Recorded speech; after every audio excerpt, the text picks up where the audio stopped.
నమస్కారం వార్తలకు స్వాగతం. ముందుగా ముఖ్యాంశాలు. Ambati Rambabu press meet, TDP నేతలపై ఫైర్. కాంగ్రెస్ మంత్రుల మీడియా సమావేశం, పలు అంశాలపై చర్చ. మంత్రి కోమటిరెడ్డి వెంకటరెడ్డి ప్రెస్ మీట్ నిర్వహించారు. ఈ సందర్భంగా పలు అంశాలపై ఆయన మాట్లాడారు. 99.9% అయిపోయింది ధాన్యం. మూడో రోజే అకౌంట్లో డబ్బులు వేసాం. కాకపోతే భువనగిరి కొన్ని ప్రాంతాలలో, ఉత్తర తెలంగాణ కొన్ని ప్రాంతాల్లో ప్రతిరోజు ఆల్టర్నేట్ వర్షాలు రావడంతో ధాన్యం సేకరణ కొద్దిగా మిగిలిపోయింది. దాన్ని కూడా ఇప్పుడు త్వరగా పూర్తి చేసి వారం 10 రోజులనే పూర్తి చేయాలని చెప్పి క్యాబినెట్లో ముఖ్యమంత్రి గారు ఆదేశాలు ఇవ్వడం జరిగింది. మేమందరం కూడా అదే పని మీద ఉన్నాం. కలెక్టర్లకు కూడా ప్రతిరోజు ఫీల్డ్ సందర్శించాలని చెప్పి మంత్రులు కానీ ముఖ్యమంత్రి గారు ఆదేశించడం జరిగింది. అందుకని నిన్న మొన్న ఏదో ధర్నాల పేరు మీద డ్రామాలు చేసిండ్రు. అందుకనే నేను ఎలక్షన్ కమిషన్ కోడ్తో ఇవాళ క్యాబినెట్ నిర్వహించినాం కాబట్టి ఎక్కువ వాళ్ళ గురించి మాట్లాడకుండా వాళ్ళ రైతుల గురించి ఏం చేసిందో తెలుసు. 1 లక్ష రూపాయల రుణమాఫీ అంటేనే 6-8 విడతలు చేసినప్పుడు ఇవాళ మా ముఖ్యమంత్రి మేము ఆగస్టు 15వ తారీఖు లోపు రుణమాఫీ కూడా చేయబోతున్నాం.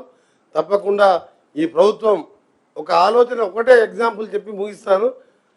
అమ్మ ఆదర్శ పాఠశాల పేరు మీద ఇవాళ ప్రభుత్వంలో ఈ 10 సంవత్సరాల్లో దాదాపు 5,600 ప్రభుత్వ పాఠశాలలు మూతబడి ఒక్క టీచర్ డిఎస్సి నోటిఫికేషన్ లేకుండా ప్రైవేట్ స్కూళ్లకు అప్పులపాలై ఉపవాసాలు ఉండి పేదవాళ్ళు ప్రైవేట్ స్కూళ్ళల్లో చదివించుకున్నాయి. అలాంటిది ఈరోజు మేము ఎలక్షన్ మేనిఫెస్టోలో పెట్టినట్టు మార్పు రావాలి, కాంగ్రెస్ రావాలి అన్నట్టు ఈరోజు 2 వాళ్ళకి యూనిఫామ్స్ ఇవ్వడం, కానీ ఆ యూనిఫామ్స్ కూడా స్టిచ్చింగ్ చేసేది ఎవరు? సెల్ఫ్ హెల్ప్ గ్రూప్స్కే ఇచ్చాం. మొదటిగా ఒక డ్రెస్ వచ్చేస్తుంది బై 6th వరకల్లా, మళ్ళీ 15th లోపు 2వ యూనిఫామ్స్ ఇచ్చి బ్లాక్ బోర్డ్స్, పెయింటింగ్స్, బాత్రూమ్స్తో సహా ఈరోజు విద్యారంగాన్ని 10% బడ్జెట్లో 20,000 కోట్లు పెట్టిన ఇది ఇందిరమ్మ ప్రజాప్రభుత్వం. ఇది తప్పకుండా మేము చెప్పిన కార్యక్రమాలు అన్నీ చేస్తాం. మళ్ళా 5వ తారీఖు రోజు సుదీర్ఘంగా మాట్లాడతాం. అప్పటికి మీకే తెలుస్తుంది ఆ రోజు రిజల్ట్. క్లారిఫికేషన్ పొంగులేటి గారు, మీరు ఇందాక తెలంగాణ ఆవిర్భావ దినోత్సవాన్ని ఘనంగా చేస్తామంటున్నారు. గత ప్రభుత్వ హయాంలోనే దశాబ్ది ఉత్సవాల పేరు మీద బీజేపీ లీడర్ మీడియా సమావేశం నిర్వహించారు. ఈ సందర్భంగా పలు అంశాలపై ఆయన మాట్లాడారు. తప్పకుండా మూల్యం చెల్లించక తప్పదు, కానీ తక్షణమే ఈ 310 జీవోలో ఎవరెవరికైతే అన్యాయం జరిగిందో అవన్నీ కూడా రెక్టిఫై చేయాలని చెప్పి నేను డిమాండ్ చేస్తా ఉన్నాం.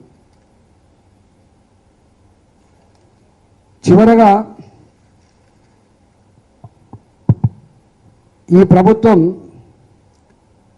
అతి తక్కువ కాలంలో ప్రజల చేత చీకొట్టించుకుంటామన్న ప్రభుత్వం ఇది.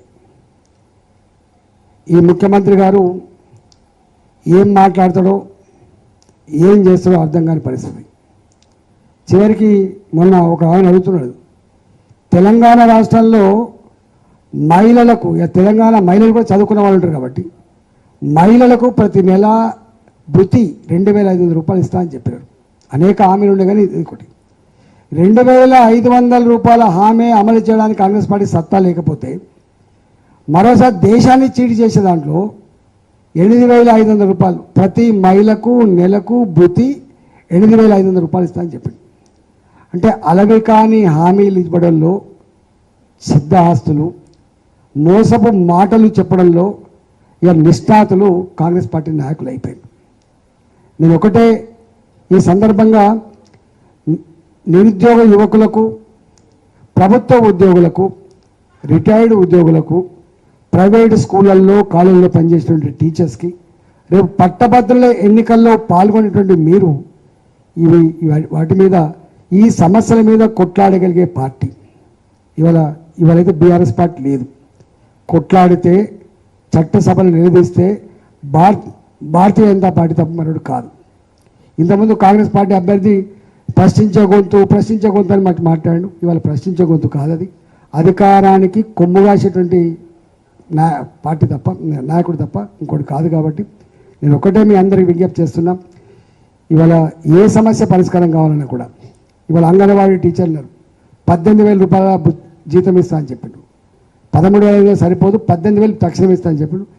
ఇవాళ కాంట్రాక్ట్ ఉద్యోగుల, అవుట్సోర్సింగ్ ఉద్యోగుల, ఇవాళ కాలేజీలలో రీఎంబర్స్మెంట్ సమస్య, ఉద్యోగులకు ఈహెచ్ఎస్ సమస్య, ఇవాళ పిఆర్సీ సమస్య, పాత ఏరియాస్ పేమెంట్ చేసే సమస్య, కేజీబీవీ స్కూళ్ళలో పనిచేసేటువంటి సిఆర్టీల సమస్య, ఇవాళ ఆశా వర్కర్ల సమస్య, సెకండ్ ఏఎన్ఎంల సమస్య, గ్రామ కార్యదర్శి సమస్య, విఆర్ఏల సమస్య, విఆర్ఓ సమస్య, ఆర్టీసీ కార్మికుల సమస్య, టీచర్ల సమస్య, ఏ సమస్య మీద మళ్ళీ లేవనెత్తాలన్నా కొట్టాలన్నా భారతీయ జనతా పార్టీ మాత్రమే. కాబట్టి ఇవాళ భారతీయ జనతా పార్టీ అభ్యర్థిగా ప్రేమేందర్ రెడ్డి గారు మీ ముందు ఉన్నాడు కాబట్టి మీరు మద్దతు ఇచ్చి ఇవాళ గెలిపించండి.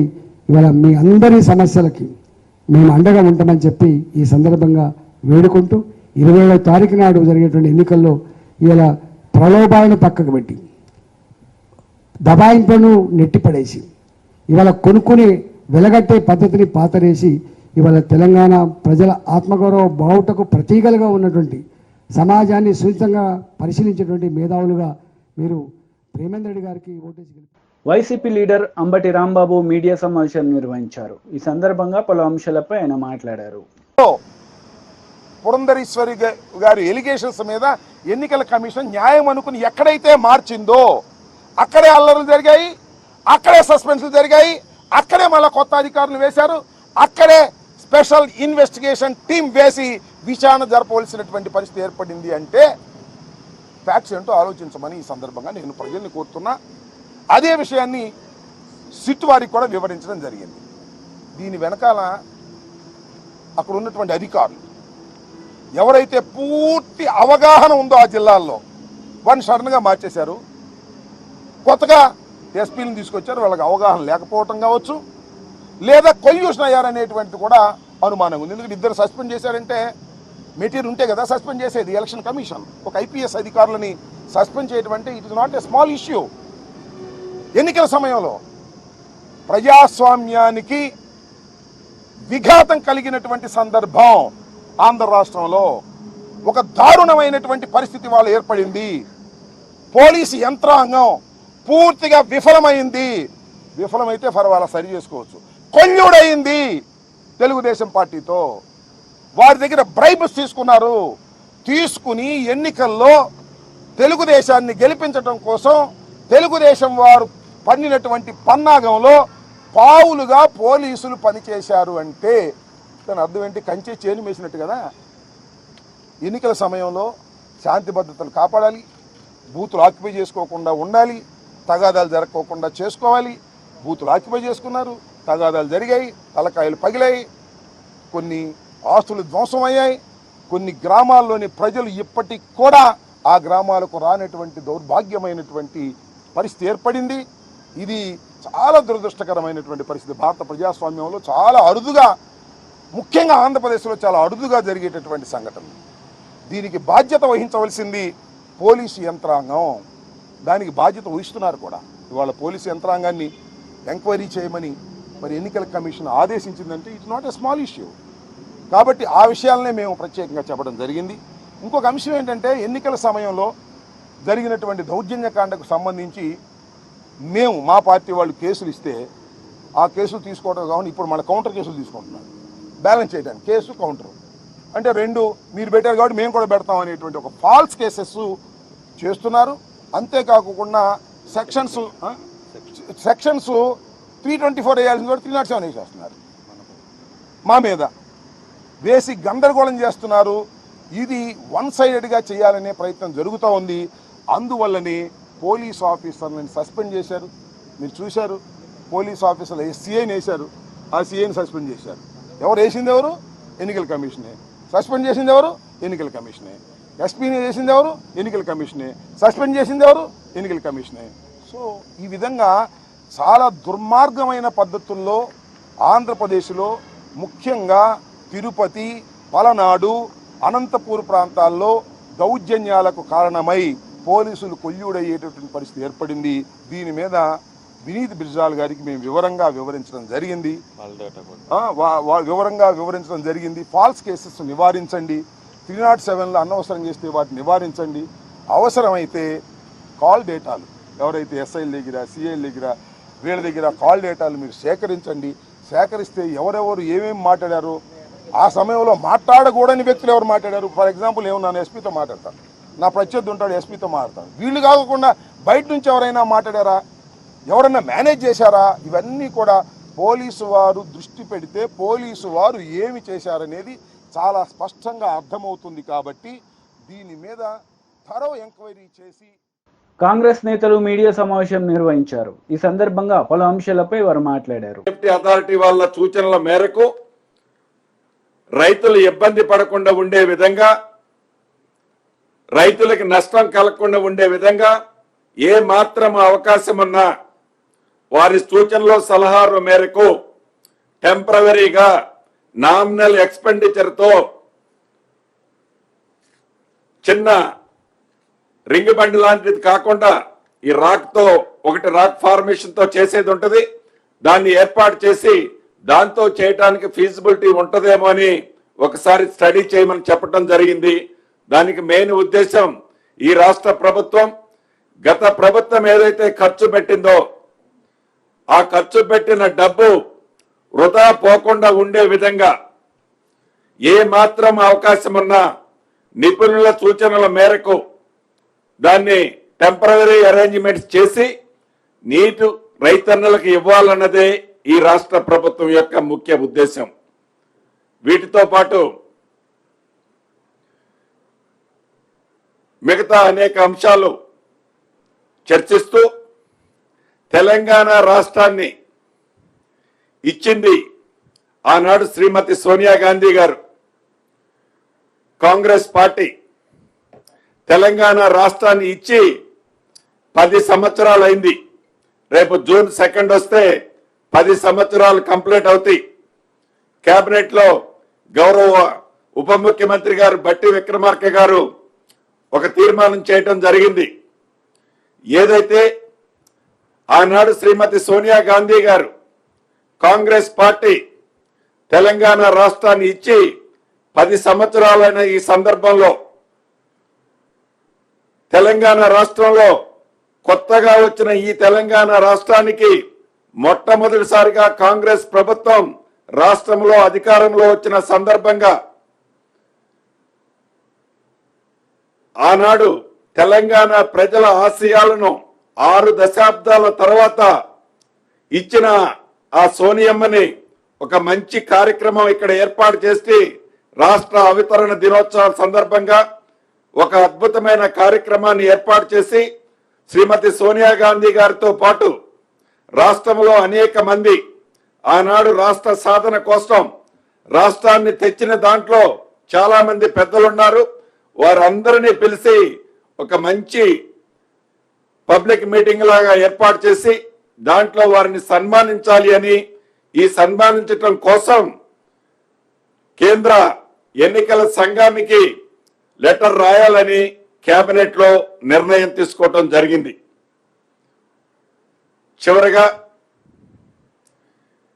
తెలంగాణ ప్రజలకి, తెలంగాణ రైతన్నలకి ఒకటే చెప్పదలుచుకున్నాం.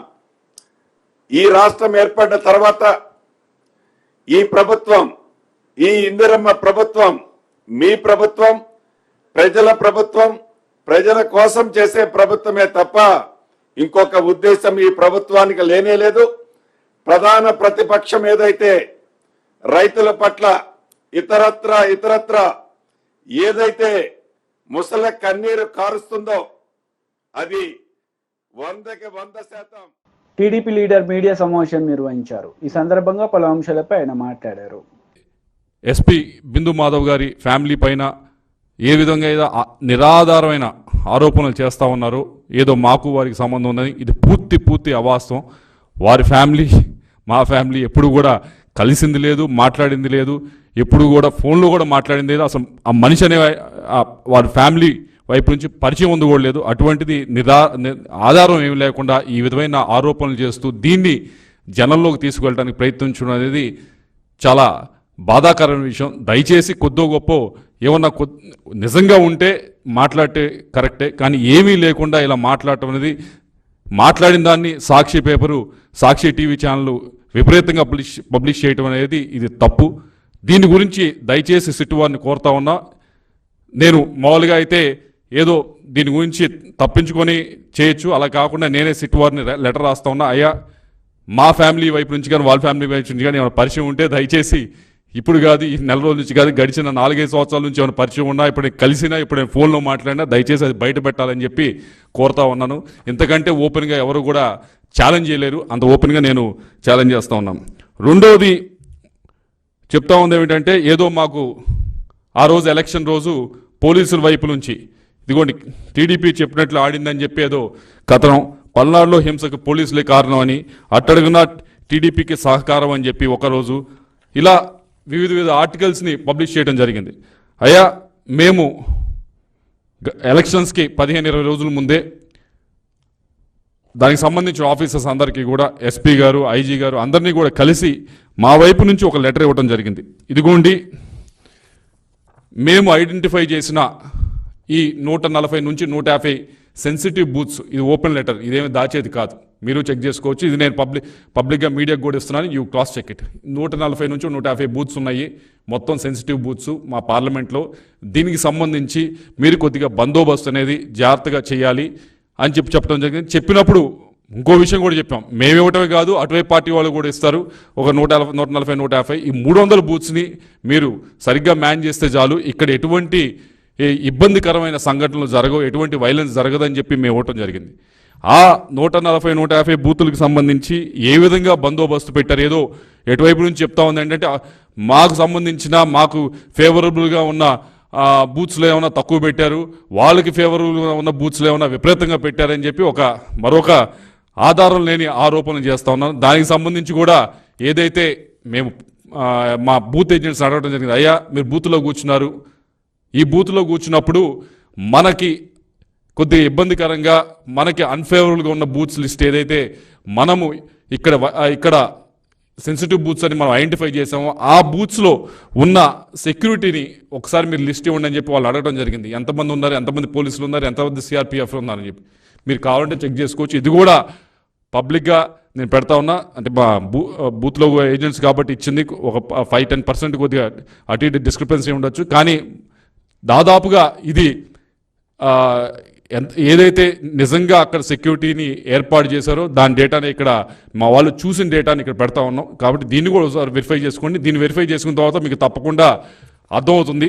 ఎందుకంటే దీంట్లో కూడా మేము ఇక్కడ పెదకూరపాటు చూసారంటే దాదాపుగా 20 బూత్లు ఇస్తే దీంట్లో దాదాపు 17 బూతులు ఒక కానిస్టేబుల్నే మేము సెన్సిటివ్ బూత్స్ అని ఐడెంటిఫై చేసిన దాంట్లో 20 బూతుల్లో 17 బూతుల్లో ఒక కానిస్టేబుల్ మాత్రమే పెట్టడం జరిగింది. ఇలా ప్రతి నియోజకవర్గాన్ని ఇచ్చాం, నర్సరావుపేట ఇచ్చాము, అలాగే సత్తెనపల్లి ఇచ్చాం, మాచర్లు ఇచ్చాము, అన్ని బూతులు కూడా. ఇది కూడా ఏదో సీక్రెట్గా ఉంచేది కాదు, ఇది కూడా ఓపెన్గానే మేము పెడతా ఉన్నాం.